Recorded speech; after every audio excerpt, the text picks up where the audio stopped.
আমাদের কয়েকজন দর্শক এরকম মন্তব্য করছেন যে আপনি কখনো অন্তর্বর্তী সরকারের প্রশংসা করছেন, কখনো কঠোর সমালোচনা করেছেন, বিএনপির বিরুদ্ধেও আপনার অবস্থান এক এক সময় এক এক রকম হচ্ছে। সেটা কি আপনার রাজনৈতিক সুবিধাটাই এখানে আপনি প্রধান বিবেচনায় নিতেছেন?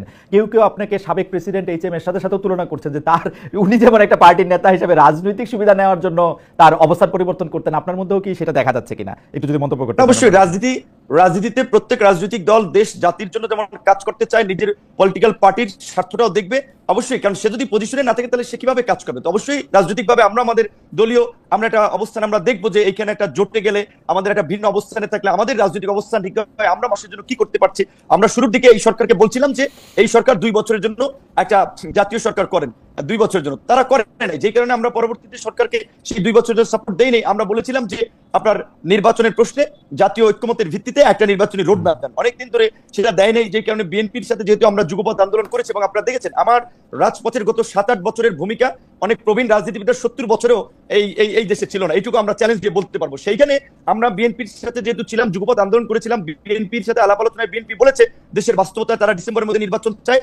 আমরা আমাদের দলীয় পজিশন ছেড়ে বিএনপির পজিশন নিয়ে আমরা ডিসেম্বরে নির্বাচনের সরকারের চাপ তৈরি করেছি। এবং এই যে লন্ডনের যে বৈঠক হয়েছে, অবশ্যই লন্ডনের বৈঠক আর যাই থাকুক, এইটা বাংলাদেশের এই উত্তপ্ত রাজনীতির মাঠে আমি মনে করি কিছুটা হলেও পানি ঢেলেছে বা উত্তপ্ত পরিস্থিতি ঠান্ডা করেছে, এবং একটা অনিশ্চিত একটা আপনি বলবেন সংঘাত কিংবা একটা অনিশ্চিত যে রাজনৈতিক পরিস্থিতি ছিল সেটাতে কিছুটা হলেও একটা নিশ্চয়তার পরিবেশ তৈরি হয়েছে। এবং বিএনপি একটা বড় রাজনৈতিক দল, তার প্রধান সেখানে, তার সাথে ডক্টর ইউনূস সরকার প্রধান, তার সাথে মিটিং হওয়ার ফলে আমি মনে করি দেশের স্থিতিশীলতা, রাজনৈতিক পরিবেশ এবং আগামী নির্বাচনের ক্ষেত্রে একটা ভালো ফলাফল পাওয়া যাবে। আপনাকে আমরা সম্প্রতি পটুয়াখালী 3 আসনে রাজনৈতিক কর্মসূচি চালাতে গিয়ে স্থানীয় বিএনপির বাধার মুখে আপনি পড়েছেন। বাধার মুখে পড়ার পরে আপনার সাথে কথোপকথন আইন শৃঙ্খলা বাহিনীর, সেটা আমরা দেখেছি। সেটার ক্ষেত্রে আইন শৃঙ্খলা বাহিনীর অনুরোধের ক্ষেত্রে আপনাকে আমরা এক ধরনের এই শব্দটা আমি একটা ড্যাশ রাখলাম, ওই শব্দটা আপনি একটু বসায় নিয়েন। ওইটার মধ্যে থেকে আপনি তাদেরকে মানে তাদেরকে বুঝাতে চেয়েছেন যে আপনি যেইভাবে বলবেন সেইভাবেই তাদের চলতে হবে। মানে এক পর্যায়ে আমরা অসহায় দেখতেছিলাম আইন শৃঙ্খলা পরিস্থিতির, যে আইন শৃঙ্খলা বাহিনীর লোকজনরে। মানে এইরকমটা কেন আসলে? বিএনপির উপরে আপনি দায় দিয়েছেন, বিএনপির লোকজনের সাথে বা বিরুদ্ধে আপনি কথা বলেছেন, এবং আপনার মতো করেই আপনি এটা পরিচালিত করতে চেয়েছেন, সেটা কেন? মানে লাইক জনাব নুরুল হক নূর। না, এখানে আমার মনে হয় যে প্রথমত হচ্ছে আমি আপনাদেরকে ধন্যবাদ জানাই, শামীম ভাইকে, দর্শকদেরকে শুভেচ্ছা যে আপনি হয়তো পুরো ঘটনাটা জানেন নাই। যেটা হচ্ছিল, আমি আমার বিশেষ করে এখানে পুরনো ঘটনা একটু টানতে হবে। বিএনপি তার মিত্রদের মধ্যে 6 জন জাতীয় নেতার এলাকায় চিঠি দিয়েছে বিএনপির স্থানীয় বিএনপিকে, তাদের এলাকায় তাদেরকে সহযোগিতা করার জন্য, যদি এটা অফিসিয়ালি আলাপ আলোচনার মাধ্যমে আমাদের সাথে হয় নাই। তো আমি লক্ষ্য করেছি যে সেই চিঠি দেওয়ার পর থেকেই, বিশেষ করে গত বছর এই 5ই আগস্টের পরে সেপ্টেম্বরে যখন আমি এলাকায় যাই, প্রথমে আমার জেলায় একটা প্রোগ্রাম ছিল সম্ভবত সেপ্টেম্বরের শুরুতে, সেই সমাবেশে আসার পথেই আমার লোকজনের গাড়ি ভাঙচুর করে সেখানকার বিএনপির আপনার স্থানীয়ভাবে মনোনয়ন প্রত্যাশী ঢাকা বিশ্ববিদ্যালয়ের ছাত্র দলের সাবেক সভাপতি জনাব হাসান মামুন সেই গত বছরের সেপ্টেম্বর থেকে শুরু করেছেন। রোজার ঈদে যখন আমি 10 মিনিট আমার আসন 2টা উপজেলা নিয়ে গঠিত গলাচিপা 10 মিনিট একটা ফুটবল খেলায় আমি অতিথি হিসেবে গিয়েছিলাম, সেই খেলার মঞ্চ আগের রাতে ভেঙে দিয়েছেন। আমি সেটি বিএনপির স্থায়ী কমিটির 2 জন হওয়ার পরেই আমার বেশ কয়েকজন লোকজনকে আমি স্পটে থাকা অবস্থায় হামলা করেছে।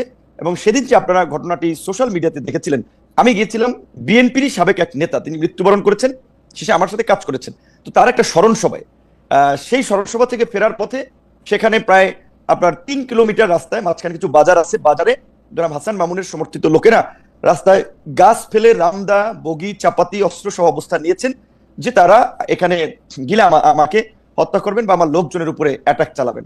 তখন আমি সেটি পুলিশকে জানাই, পুলিশ আসে, প্রথমে এসপি পুলিশ পাঠায়, 2 গাড়ি পুলিশ পাঠায়, পুলিশ এসে হয়তো তারা রিপোর্ট করে এবং আমাকেও জানায় যে ভাই এখানে হাসান মামুনের যে লোকজন তাদের যে প্রস্তুতি, আমরা কিছু করতে পারবো না, আপনি উপরে কথা বলেন।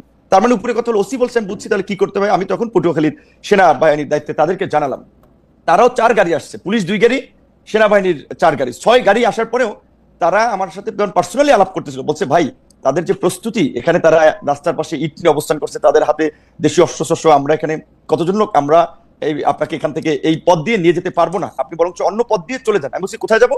তারা বলছে আপনি উপজেলা শহরে যান না, আপনি জেলা শহরে যান। বলছে আমার বাড়ি উপজেলায়, আমি কেন উপজেলায়, এই জায়গাটুকু আমি কেন জেলাতে, আমি যাই নাই। আমি এই জায়গাটুকু দেখতেছিলাম নূর। আমি কিন্তু ঘটনা হ্যাঁ, আমি হচ্ছে- সেটা বলছি, আমি শেষ করছি। আমি যেটা বলবো, জি বলেন। হ্যাঁ, আমি বলছি যে শুনেন, যখন রাত্র আপনার 2:15 বাজে, 2:15 রাত্র, তখন পর্যন্ত তারা আমাকে বিকল্প পথে পাঠাতেছে। আমি বলছি কেন, আপনারা এই আর্মি আসছেন, পুলিশ আসছেন, নির্বাচন হয়নি, এখনই যদি এইভাবে পরিস্থিতি হয়, আপনাদেরকে জিম্মি করে, আপনারা যদি বিএনপির অনেক গ্রুপ আছে এখানে, বিএনপি একটা বড় দল, সাবেক এমপির গ্রুপ আছে, অন্য আরো নেতা আছে এখানে, একটা গ্রুপের লোককে যদি আপনারা কন্ট্রোল করতে না পারেন, আমি একটা জাতীয় নেতা, একটা দলের সভাপতি, এখানে বিএনপিও তার নেতা কর্মীদেরকে অফিসিয়ালি চিঠি দিয়ে আমাকে সহযোগিতা করতে বলেছে, সেখানে বিএনপির একটা ছোট গ্রুপ, তাদেরকে আপনারা এই নিবৃত্ত করতে পারবেন না? তাহলে আপনাদের নিরাপত্তার দরকার নাই, আমি বাসি মরি, আমি আমার মতো যাই। যেই কারণে তখন আমি ওনাদের সাথে কথা বলে আমি আমার মতো রওনা দিয়েছিলাম।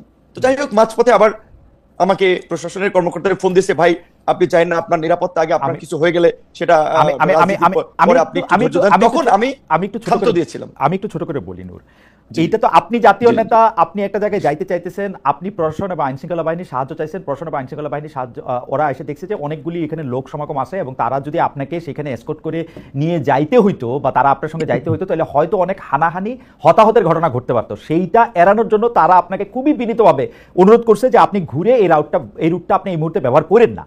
এইটা আপনি তখন আমাকে জেলা উপজেলা শহর থেকে ছেড়ে জেলা যেতে বলছে, আমার উপজেলা থেকে ওই পথটা ব্যবহার করতে না বলছে, ওই পথটা আমি কেন পালিয়ে যাব? ওই পথটা ব্যবহার করতে আমার উপজেলা শহর থেকে আমি পালিয়ে জেলায় যাব? আপনার কাছে কি মনে হয়, আপনি আর্মি পুলিশের কাছে, জনাব নূর, আপনি কি আর্মি বা পুলিশের কাছে এই দাবি জানাতে চাইছিলেন যে আপনি ওইখান দিয়েই যাবেন এবং দরকার হলে 10টা 20টা 50টা গুলি করে মেরে তারপরেও যাবেন, মানে এই গত সরকারের আমলে হাসিনা সরকার যা করেছে? এখানে না, এখানে তো মারামারির তো কোনো কেস হয় না।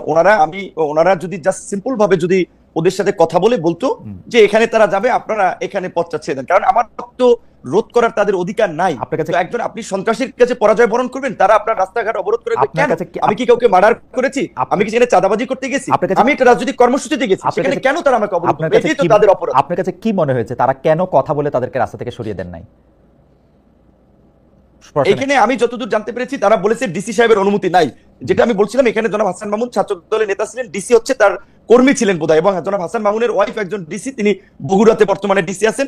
তো তাদের কলিগ, সেই সুবাদে ডিসি সাহেব, আমি এর আগেও গত ঈদের সময় আমি এটা এই কমিটিতে যারা কাজ করে তাদেরকে অভিযোগ করেছিলাম। আমি সার্কিট হাউসে ছিলাম, আমি একটু বলি, আমি সার্কিট হাউসে ছিলাম, আমার রুমের কথোপকথন গোপনে ভিডিও করে ডিসি হাসান মামুনের কাছে পাঠিয়েছি। ডিসি সাহেব অনুমতি না দেওয়ায় পুলিশ ওখান থেকে আমাকে, তারা উপজেলা শহর থেকে ছেড়ে আমাকে জেলা শহরে চলে যেতে বলছে, যে এলাকায় তখন একটা বার্তা ছড়াবে যে বিপিনুর পালিয়ে গিয়েছে বা হাসান মামুনের কর্মীদের তোপের মুখ এলাকায় থাকতে পারেনি। আমি এটা তো করতে পারি না, আমার একটা ব্যক্তিগত রাজনৈতিক অবস্থান আছে না। রাইট, এটা তো ভয়ঙ্কর অভিযোগ। মানে আপনি কি মনে করেন যে একজন একজন একজন মানে বর্তমানে যিনি চেয়ারে বসে আছেন, কর্মরত জেলা প্রশাসক, আপনাকে সার্কিট হাউসের রুমে আপনার অজান্তে ভিডিও করে সেটি আবার আরেকজন রাজনীতিবিদের কাছে দিয়েছেন, এই অভিযোগ আপনি করছেন, তো ভয়াবহ অভিযোগ। কিন্তু আমার প্রশ্ন হচ্ছে যে আপনি কি এখনো মনে করেন যে রেজওয়ানা পা, আপনি আসিফ নজরুল স্যার, উপদেষ্টা আসিফ নজরুল, রেজওয়ানা, সালেউদ্দিন সাহেব, 3 উপদেষ্টা, জনপ্রশাসন মোখলেস সাহেবকে আমি গত ঈদে, ক্যাবিনেট সেক্রেটারিকে, সবাইকে আমি অবহিত করেছি বিষয়টি।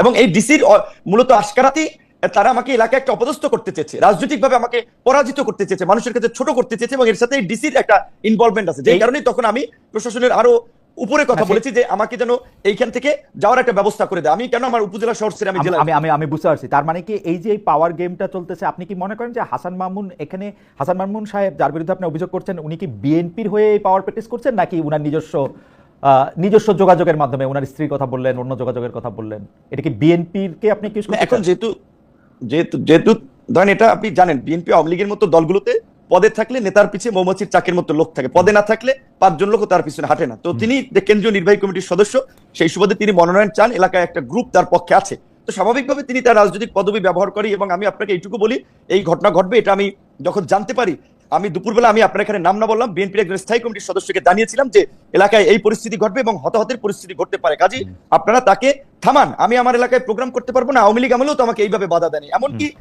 ওই দিন সন্ধ্যায় চরবিশ্বাস, আমার নিজের ইউনিয়ন, সেখানে বাজারের পাশাপাশি 2টো মিটিং হচ্ছিল, বিএনপির একটা মিটিং, আমাদের দলের একটা মিটিং, সেখানে চেয়ার সরাসরি হয়েছে, হাতাহাতি হয়েছে। সেইটা একটা মিথ্যা বিভ্রান্তি ছড়িয়েছে যে বিএনপির অফিসে গণ অধিকার পরিষদের লোকেরা ভাঙচুর করেছে।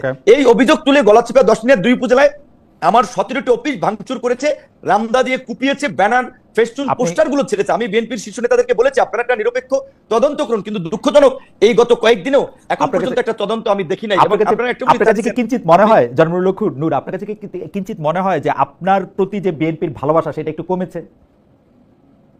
হ্যাঁ হতে পারে, কারণ ধরেন বিএনপি আওয়ামী লীগের মতো বড় দলগুলোতে আওয়ামী লীগের সময় দেখেছেন না, একদিকে নৌকা একজনকে দিয়েছে, আবার স্বতন্ত্র আরেকজনকে দামি ক্যান্ডিডেট দাঁড় করিয়ে দিয়েছে যে তুমি যদি জয়লাভ করে আসতে পারো তাহলে ঘরের ছেলে আমরা ওয়েলকাম। এখন একদিকে হ্যাঁ রাজনৈতিক মিত্রতার জায়গা থেকে হয়তো বিএনপি আমাকে এই আসনে তারা সহযোগিতা করার কথা বলেছে, আবার দিকে তাদের দলীয় ক্যান্ডিডেটও মাঠে নামিয়ে আমাকে একটা বেইজ্জতি করার জন্য, লাঞ্ছিত করার জন্য বা হামলা মামলা করার একটা পরিবেশ তৈরি করেছে। এবং আমি যতদূর জানি এটা একটা লোকাল এখানে বড় ধরনের একটা গ্রুপ এবং কেন্দ্রীয় কেউ তাকে সাপোর্ট দিচ্ছে। তো এবং এটা বিএনপির আমি এইটুকু বলবো টপ লিডার থেকে শুরু করে সবাই জানে। তো গত বছরের সেপ্টেম্বর থেকে এই পরিস্থিতি চলছে, সেহেতু তারা তো কোনো পদক্ষেপ নেয় নাই, তাহলে তো অবশ্যই এটা বোঝাচ্ছে যে বিএনপির কোনো অংশের সিগন্যাল ওইদিকে আছে, এটা তো বাস্তব।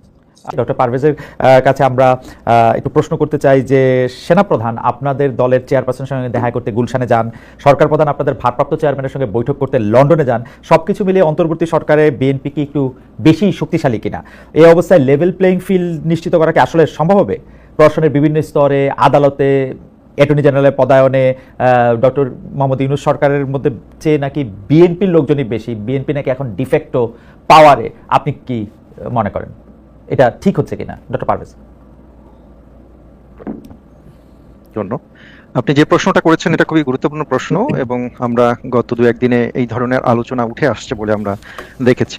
দেখুন, জুলাই আগস্ট গণ অভ্যুত্থানের পরে যখন এই অন্তর্বর্তী সরকার গঠিত হয়, সেই সময় যেসব গুরুত্বপূর্ণ পলিটিক্যাল অ্যাক্টরের সাপোর্টের মাধ্যমে এই সরকারটি গঠিত হয় তার মধ্যে বিএনপি একটি। অন্যান্য রাজনৈতিক দলও ছিল, এখানে সামরিক বাহিনীর প্রধান এবং সামরিক বাহিনীর একটা বড় রোল ছিল, এবং যারা জুলাই অভ্যুত্থানে নেতৃত্ব দিয়েছেন তারা ছিল। এখন খুব স্বাভাবিকভাবেই হচ্ছে একটি সবচাইতে বড় রাজনৈতিক দল এবং সবচেয়ে বেশি সমর্থক বলে আমরা যেটা ধারণা করছি, সেই রাজনৈতিক দলের সাথে প্রধান উপদেষ্টা কথা বলবেন বা সামরিক বাহিনীর প্রধানও যিনি আছেন তিনি যোগাযোগ রাখতে পারেন, সেটা খুব অস্বাভাবিক বলে আমার কাছে মনে হয় না। কিন্তু শুধুমাত্র বিএনপির সাথেই যে এই ধরনের বৈঠক হচ্ছে সেটাও কিন্তু না। আমরা দেখেছি যে প্রধান উপদেষ্টা এবং তার অধীনে যেসব কমিশন রয়েছে তারা যখন বিভিন্ন বৈঠক আয়োজন করেন, তখন যত রাজনৈতিক দল রয়েছে, যত ধরনের পলিটিক্যাল অ্যাক্টর রয়েছে, সবাইকে নিয়েই এক ধরনের ঐক্যমত্য তৈরির একটা প্রচেষ্টা কিন্তু আমরা দেখছি। এবং রিসেন্টলি আমরা লন্ডনে যে বৈঠক দেখলাম, বিএনপির ভারপ্রাপ্ত চেয়ারম্যান তারেক রহমান এবং প্রধান উপদেষ্টার মধ্যে যে বৈঠক হলো, সেটি প্রধান উপদেষ্টা লন্ডন গিয়েছিলেন এবং সেটার অংশ হিসাবে তিনি আগ্রহ প্রকাশ করেছেন, বিএনপি দিক থেকেও আগ্রহ প্রকাশ করা হয়েছে, এবং দুজন বৈঠকে হচ্ছে আলোচনা করেছেন। এবং সেটা যে শুধুমাত্র বিএনপির সাথে আলোচনা করছেন বিষয়টা এক্সক্লুসিভলি তো তা না। এর আগেও আমরা দেখেছি যে প্রধান উপদেষ্টার সাথে জামাতের আমিরেরও আলোচনা হয়েছে, বিভিন্ন ছোট ছোট রাজনৈতিক দলের প্রধান যারা রয়েছেন, শীর্ষ পর্যায়ের নেতৃত্ব যারা রয়েছেন, সবার সাথেই আলোচনা করা হয়েছে। এবং বাংলাদেশে ভিতরে যারা রয়েছেন, ঐক্যমত কমিশন থেকে শুরু করে বিভিন্ন কমিশন ধাপে ধাপে বিভিন্ন দফায় তাদের সাথে আলোচনা করছেন। যে কারণে শুধুমাত্র বিএনপিকে বেশি সুবিধা দেওয়া হচ্ছে, এই ধরনের অভিযোগ যদি কেউ করে থাকেন, আমার কাছে মনে হয় সেটা সত্যি নয়। আপনি বলছিলেন যে অন্যান্য রাজনৈতিক দলগুলির সাথে কথা বলেছেন, কিন্তু আমরা অন্যান্য রাজনৈতিক দলের সাথে কথা বলতে দেখেছি হচ্ছে গুচ্ছভাবে। এখানে শুধু এককভাবে জনাব তারেক রহমানের সাথে দেখা করে কথাই বলা হয় নাই, জনাব তারেক রহমানের সাথে দেখা করে নতুন নির্বাচনের তারিখ ঘোষণা করেছেন প্রধান উপদেষ্টা। তো এতে করে কি মনে হয় না সে সবার উপরে জর্জর সত্য, মানে সবাই কেউ equal, somebody is more equal? আমি বুঝতে পেরেছি আপনার প্রশ্নটি, কিন্তু এখানে তো একটু পরিবর্তিত পরিস্থিতি রয়েছে বা এমন একটি ইউনিক সিচুয়েশন রয়েছে। যদি তারেক রহমান বাংলাদেশে অবস্থান করতেন এবং সেখানে যদি শুধুমাত্র তার সাথে আলোচনা করেই এই ধরনের সিদ্ধান্ত নেওয়া হতো, তাহলে হয়তো এই কথাটি প্রযোজ্য ছিল। কিন্তু যেহেতু এই মুহূর্তে তারেক রহমান লন্ডনে রয়েছেন এবং তার সাথে আলোচনার একটা প্রেক্ষাপট তৈরি হয়েছিল, এবং সেই আলোচনার পরে এই ধরনের তারিখ তারা ঘোষণা করেছেন। এখন আপনি বলতে পারেন যে কেন এই সময়ে আমি এইটাই শেষ করি, একজন দলীয় প্রধানের সাথে আলোচনা করেই তারপরে কেন প্রধান উপদেষ্টা এটা করলেন। তো সেটা তো আসলে মানে আমার কাছে মনে হয় বলটা হচ্ছে প্রধান উপদেষ্টার কোর্টে যে কেন তিনি এটা করলেন। কিন্তু আমার কাছে এর আগেও কিন্তু নির্বাচনের তারিখ নিয়ে নানা দফায় দলগুলোর সাথে আলোচনা করা হয়েছে। এখন তারপরে প্রধান উপদেষ্টা এটা বলেছেন যে ডিসেম্বর থেকে জুনের মধ্যে যে কোনো একটি ফেভারেবল টাইমে তিনি নির্বাচনটি করবেন। তিনি এপ্রিলে একটি ঘোষণা দিয়েছেন। ঘোষণা দেওয়ার পরে আমরা দেখলাম যে এপ্রিলে নির্বাচনের নানা রকম জলবায়ুগত এবং প্রাকৃতিক নানা রকম অসুবিধা রয়েছে, সেটা নিয়ে নাগরিক সমাজের মধ্যে আলোচনা হয়েছে। নাগরিক কোয়ালিশন নামে একটি জোট রয়েছে, তারাও কিন্তু ফেব্রুয়ারিতে ইলেকশনের কথা বলেছেন। এছাড়াও বিভিন্ন রাজনৈতিক দল এবং নাগরিক সমাজ থেকে ফেব্রুয়ারিতে নির্বাচন এগিয়ে নিয়ে আসা দাবি তোলা হচ্ছে। সবকিছু মিলিয়ে কিন্তু বিএনপি দাবি ছিল ডিসেম্বর, অর্থাৎ আমরা দেখেছি যে দুই পক্ষ থেকে একটি উইন উইন সিচুয়েশন করার মাধ্যমে হচ্ছে ফেব্রুয়ারিতে এই তারিখটি নির্ধারিত করা। আমার কাছে কিন্তু মনে হয়েছে যে পুরোটাই আসলে বিএনপি ডিসেম্বর দাবি করা সরকার প্রধানের এপ্রিল বলা, তারপরে আবার ফেব্রুয়ারিতে আসা এবং এক ধরনের একটা ছদ্ম প্রতিযোগিতামূলক অবস্থানে থাকা, আমার কাছে মনে হয়েছে যে সরকারের মধ্যে যে বিএনপির প্রভাব অনেক বেশি এবং এটা যে একটা লেভেল প্লেইং ফিল্ড না, এইটাকে আড়াল করার একটা চেষ্টা করা হচ্ছে। আমি আপনার সাথে দ্বিমত পোষণ করি। কারণ আমি মনে করি যে সরকারের সাথে একটা না, কারণ এই মিটিং এর আগে পর্যন্ত কিন্তু বাংলাদেশে অন্যরকম কথা প্রচলিত ছিল। আমি জানি না যে আপনি খেয়াল করেছেন কিনা, অবশ্যই করেছেন, আপনি একজন প্রথিতযশা সাংবাদিক, আপনার জানার কথা। সেটা হচ্ছে যে বিএনপির কথা হচ্ছে তত্ত্বাবধায়ক অন্তর্বর্তী সরকার শুনছেন না, বা জামাত ইসলামী বা অন্যান্য দলের সাথে বা এনসিপির সাথেই তাদের বেশি যোগাযোগ। হঠাৎ করে এই মিটিং এর পরই যখন বিএনপির পুরোপুরি দাবিটাও মানলো না, কিন্তু বিএনপি এক ধরনের ছাড় দেওয়ার মাধ্যমে 2 মাস পরে, এবং আমরা দেখি অন্তর্বর্তী সরকারের প্রধানও তার যে টাইমলাইন সেখান থেকে একটা মাঝামাঝি পর্যায়ে নিয়ে আসা হলো, কিন্তু তখন আমরা দেখি এই আলোচনাটা লেভেল প্লেইং ফিল্ডের আলোচনাটা শুরু হলো। অর্থাৎ এইটা আমার কাছে মনে হয় না যে কখনোই বিএনপি কোনো অতিরিক্ত সুবিধা পাচ্ছে। আরেকটা যে জিনিসটা আপনি বলছেন, যেটা অনেকেই বলার চেষ্টা করে যে সরকারের মধ্যে প্রচুর পরিমাণে বিএনপির লোক আছে, তাই না? এই কথাটা বলার চেষ্টা করে, কিন্তু দেখেন বিএনপির হাতে তো ক্ষমতা নাই, বিএনপি গভর্নমেন্ট ফর্ম করেনি, কিন্তু বিএনপির জন্য অনেক রেসপন্সিবিলিটি রয়েছে। আমরা বিএনপিকে ব্লেম করছি নানা কাজের জন্য, কিন্তু আমরা এটা বুঝতে পারছি না যে বিএনপি একটি রাজনৈতিক দল, বিএনপি একটি সরকার না। কিন্তু সরকারের মতো এক্সপেকটেশন আমরা বিএনপির কাছে আশা করছি, কিন্তু সরকারে যাওয়ার জন্য বা একটি সুষ্ঠু নির্বাচন করে কোনো একটি দল ক্ষমতায় যাবে সেটির প্রক্রিয়া এতদিন অভাব ছিল, কিন্তু আমরা দেখি যে লন্ডন বৈঠকের পরে আমরা দেখি যে এখানে আপনি লন্ডন বৈঠকের পরের কথা বলতেছেন, ডক্টর পারভেজ নিশ্চয়ই আপনি আরো বলবেন। আমি শুধু কয়েকটা জিনিস মোটা দাগে আপনার আমি স্মরণ করায় দেই। সেটা হচ্ছে যে বাংলাদেশে অ্যাটর্নি জেনারেল নিয়োগ করা হয়েছে বাংলাদেশের সরকার গঠনের আগে। সেই অ্যাটর্নি জেনারেল সাবেক মানে উনি বিএনপিতে একজন মানে পদস্থ রাজনীতিবিদ ছিলেন। আমরা সরকারে এখন যারা মানবাধিকার বিষয়ক সম্পাদক ছিলেন এবং এই সরকার আসার আগে তিনি কিন্তু অ্যাটর্নি জেনারেল নিয়োগ হয়েছেন। 2 নাম্বার, আমি যদি বলি যে বাংলাদেশে যতজন সরকারি কর্মকর্তা রয়েছেন এই মুহূর্তে, তাদের মধ্যে বেশিরভাগই নিজেদেরকে বিএনপি বলে পরিচয় দেন এবং বিএনপি ক্ষমতায় আসলে কি হবে সে ব্যাপারে এখনই এটা ছক কষে। দেখুন খালেদ ভাই,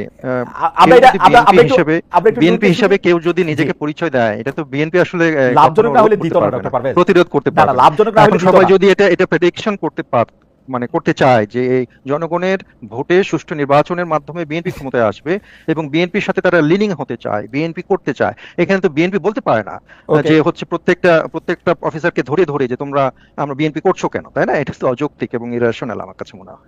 আচ্ছা ঠিক আছে, আমি আসবো আবার আপনার কাছে ডক্টর পারভেজ। তবে আমার কাছে মনে হয় যে ডিফেক্টো বিএনপি ক্ষমতায়, আমি আইন আদালত এবং বিচারের জায়গায় আসতেছিলাম যে সময় এই সরকার ক্ষমতায় আসছে, বিএনপি নেতাদের মামলাগুলি, বিশেষ করে বেগম খালেদা জিয়ার মামলাটি সেই দিনই তুলে নেওয়া হয়েছে। তারেক রহমান সাহেব সবগুলি মামলায় ইন অ্যাবসেন্সিয়া মুক্তি পেয়েছে। সেটা কি শুধু বিএনপির মামলায় তুলে দেওয়া হয়েছে নাকি প্রো ডেমোক্রেসি বা গণতান্ত্রিক আন্দোলনের যত কর্মীরা ছিলেন, যত নেতারা ছিলেন, তাদের বিরুদ্ধে যে মিথ্যা মামলা দায়ের করা হয়েছে সেগুলো একে একে তুলে সবগুলো না, বিএনপির মধ্যে তৃণমূল লেভেলের অনেকেই হচ্ছে এখনো মামলা তোলা হয়নি বা আস্তে আস্তে প্রক্রিয়াগতভাবে চলছে।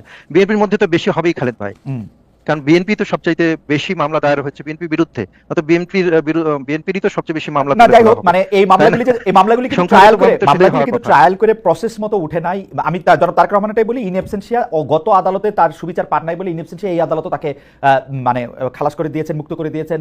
তার আদালত বিচার প্রক্রিয়া বিষয়ক আমি মন্তব্য করতে চাই না, কিন্তু আমার কাছে মনে হয় যে এর আগে যে মামলাগুলো করা হয়েছে সেগুলো রাজনৈতিক উদ্দেশ্য প্রণোদিত মামলা, এবং আমার কাছে মনে হয় সেই মেরিট দেখেই হচ্ছে আদালত সিদ্ধান্ত নিয়েছে।